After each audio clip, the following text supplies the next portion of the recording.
Ayan, meron po tayo ditong possum. Ayan po, dito lang po yan sa may likod ng aming kusina.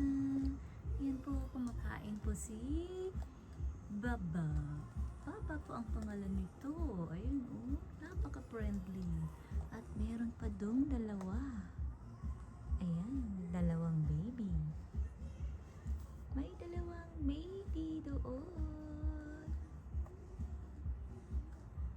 Dalawa yun nandun at isa dito. Ayan.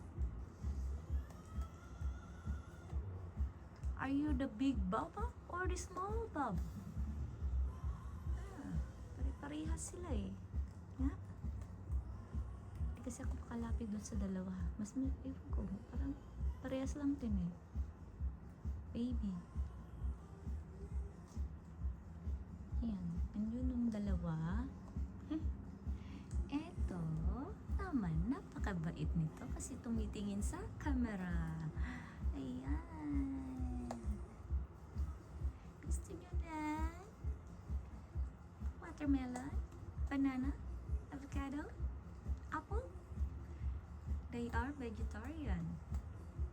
Vegetarian po yan sila kasi minsan yung aking mga strawberry, kamatis, sili, yung kanilang kinakain, talbos ng kamote sa garden. Ayan. Isa lang po yung kinukuhanan nila po ng ng kamote, tops. Doon lang po doon sa may kabilang garden bed. Hindi po nila yan nilalahat. Isa lang po yung kinakainan nila eh. Para alam ko siguro kung saan ako kuha ng pang-ulam ba. Pero hindi yan po ako nagagalit kasi okay lang yan kasi marami naman akong kamote. Kaya sa kanila lang isang rice bed. Huh? Hello, Baba?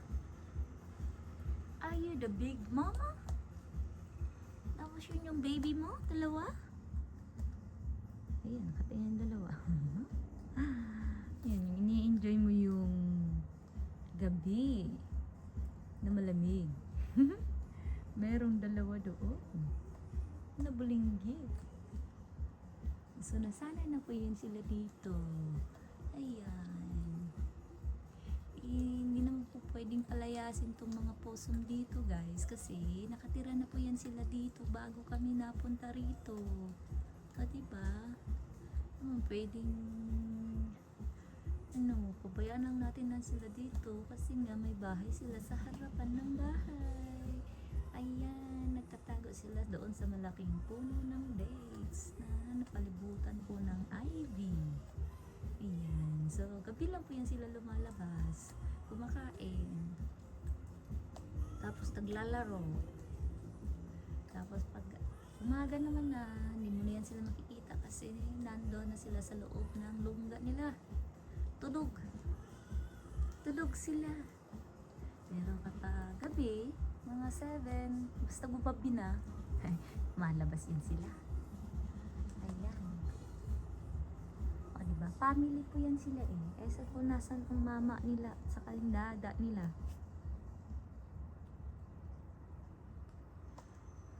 Dati maliit pa to eh. Nasa bulsa pa ng mama. Ngayon, ang laki-laki na.